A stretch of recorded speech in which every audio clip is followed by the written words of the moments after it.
Hey everybody, it's Austin, and it is Super Bowl Sunday today. But before the game gets started, we're going to try to wire on our Novsight LED light bar up to the truck. So I was working on this a little bit last night and got the six-way gang selector wired up for the inside of the truck. I don't have it run through the firewall yet, but we did get it wired up to the above the fuse box here, so it's got multiple fuses down in there for our switch panel that we will ultimately put inside the truck. So I haven't gone over how we've wired that just yet, but what I want to do at this point is extend the wires a little bit for the light bar that will allow us to reach up to the fuse block here, so that we can get it wired in with having enough cable. So we're gonna go ahead and run this through the grill and get it cut and stripped and put it where it needs to be. All right, so I've got my extension of wires run here, and you can see I'm just using my hand to run it down the honeycomb through the back of the grill here, and I'm just running it behind the black piece there. So I'm just using my hands to run it across, and then I'll scoot it to the side so it's not visible through the grill once I get it down to where the light bar wire is going to be. So I'm just tediously moving it down. All right, so now that we've got the wire run through the grill, you can see it coming down there, and I'm going to tidy that up in a minute. I'm going to go ahead and get it wired into the ground, into the hot, which is hot's the red, the ground is the black. The yellow, I'm not sure what it is. I tried it on the ground and the power yesterday, and it didn't change anything, but I think it said in the instructions it's directionality. Not sure what that does, so I'm going to leave it free and then tape it down if I can't figure out what it needs to be spliced into. We're going to go ahead and splice these together, and then this will be able to be disconnected if I ever need to remove the light bar, and then stay in place here, and then we'll be able to just run the power up at the top there, plug that end and the hot into the fuse box, and then the ground into the negative on the battery, and we'll be good to go. All right, so before you split your wires or strip your wires, you need to make sure you put your heat shielding on first, or else you won't be able to get it on. So we're gonna go ahead and strip each of these wires and mate it up to the wiring harness for the light bar, and then crimp it on with a butt connector before putting the heat shielding over it, which you might have to get bigger heat shielding to go over this. Good point. The best strippers oh gosh, these are the best pair of wire strippers I ever bought. Just one-handed. Perfectly stripped, and you can make it more if you need it by just scooting this out. It's so stinking helpful. I'll put these in my Amazon link down below. It's amazing. All right, so now that it's spliced together, I'm gonna go ahead and put the heat shrink over it, and I just cut off the exposed part of the yellow wire, which on this light bar is the position light, which I don't understand what it does. I've added power to it, I've grounded it, and it doesn't change the light. So I'm not really sure. So I just cut off the exposed part, and I'm going to put it under the heat shrink of the grounded side. So I'm not sure what that does. If I figure that out in the future, I'll let you all know. If one of you guys know, let me down in the comments if I need to wire that into something. That would be helpful. And also, I'm using 14 gauge wire for my additional wiring that's running up to the fuse box, and a Rice Krispie for power. So all right, we'll keep at it. In order to get some portable power for my heat gun, brought out the Jackery that we use for camping. Definitely not sponsored. I wish we were, but they definitely come in handy because I wouldn't be able to use it otherwise. Pretty sweet. All right, so now we've got the wiring completed and plugged back into the Novsight light bar. And I'm gonna go ahead and try to get the brackets held down, which I installed them with the side brackets, which is the bottom right here. But I'm worried I needed to put in the bottom bolts first, or else I may not have access to get it in there. So that's gonna be a huge bummer.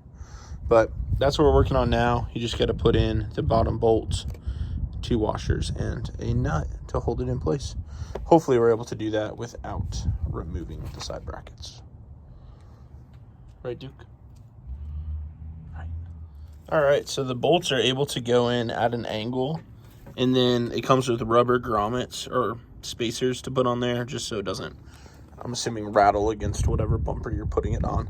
This is a bumper I got from Oedro, a bumper bull bar that has slots on the top, so it'll work just fine.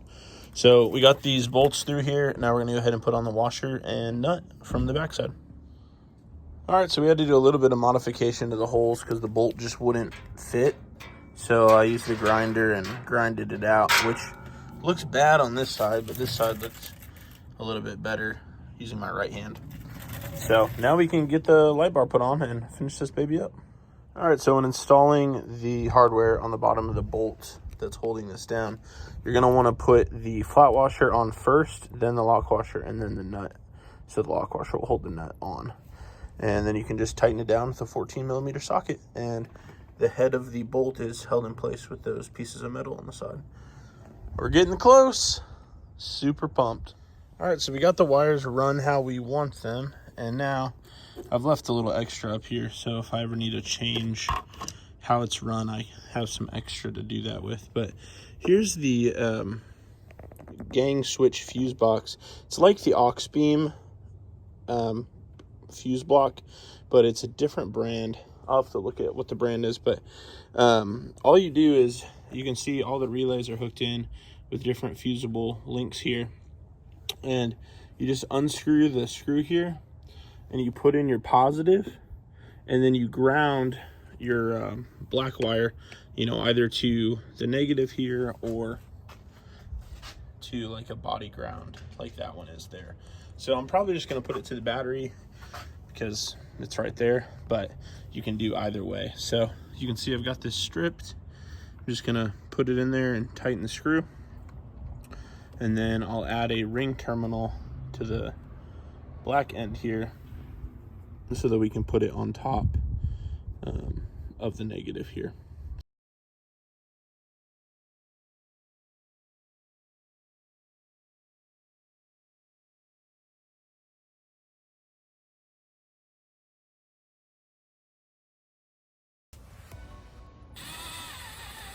What is it bad?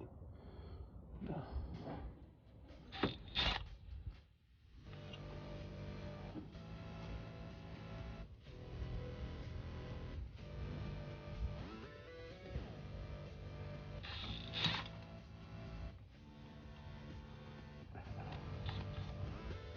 Oh.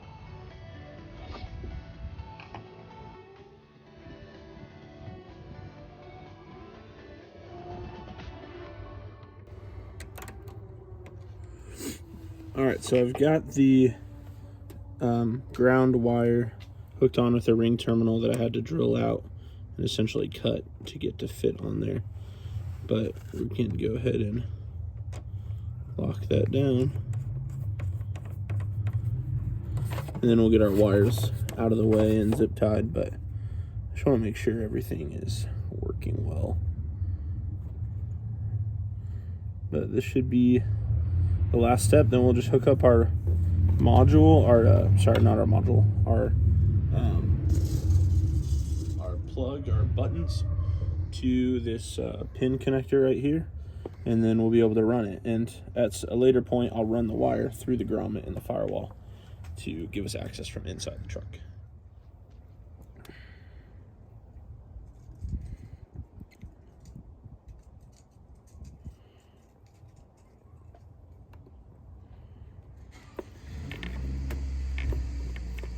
Go ahead and line those up and then plug that in. And then the fuse that I have this run into is the ignition accessory fuse in the truck. So once I turn the truck to on, this will get power, and we should be able to run the light bar with this.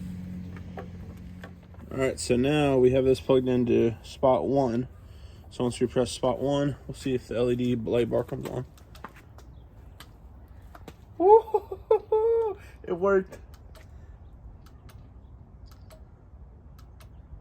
That's awesome. I'm super excited with that.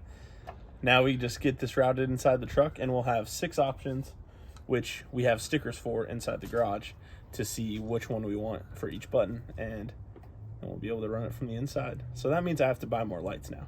Sorry, babe. All right, we got power. I freaked myself out because it wasn't working, but then I realized I hadn't plugged it in yet. So let's go ahead and press 1. You can see it comes on.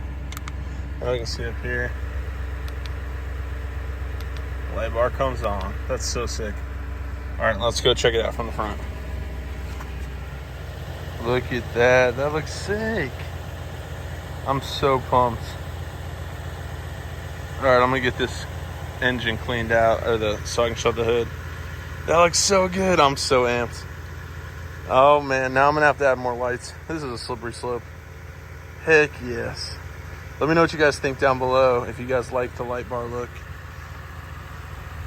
Oh, I'm a huge fan.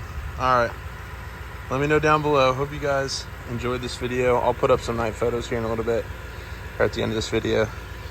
And let me know what you guys think down below, because I'm super excited with how this turned out. Oh man, that's awesome. I'm finally done with it. So excited. All right, well, I'll see you guys on the next one. Like and subscribe, and we'll talk to you later. Bye. All right, so this is how the truck looks with my normal lights on, and here's with the light bar added. Woo! Shines down there quite a ways. That's awesome. All right, now let's try it with the lights off completely. And then there's just street lights on. All right, now the light bar. That's so cool. I love it. I think I have it set right as well. That's super cool. I'm so pumped with that. That looks so much brighter. Wow. All right, here, lights on. That's great. I'm so pumped. I'm a fan. I'm gonna keep a light bar always on my truck. So stinking cool. Thanks to Novsight for sending this out to me. I'm a huge fan in the light bar game. Hopefully we can get some ditch lights and mount them right up here, something like that. That'd be pretty cool. I'm really excited with how the light bar turned out, but we'll see you guys on the next one. Let me know down below what lights I should install next, or any accessories that we could use this power system for, because I got 5 more spaces. So we'll see you on the next one, and I'll talk to you guys later. Like and subscribe, and thanks for watching.